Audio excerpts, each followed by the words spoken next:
Качта? Ак па кара ма? Ак. Toyota или Mercedes? Toyota. Toyota ма? Тұрсынбек или Нұрлан Қоянбаев? Мен. Роза Рымбаева или Роза Бағланова? Роза Бағланова.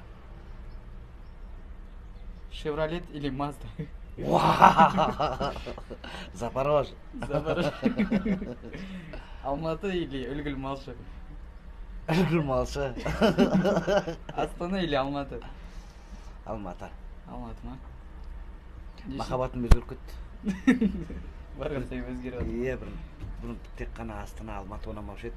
Қазір действительно Алматы прекрасный город, оказывается. Қазақстанда тұру или шетелде тұру? Қазақстанда. Патриот дейсіз ғой. Я конченый патриот. Уехал ты, уехал, Петербург.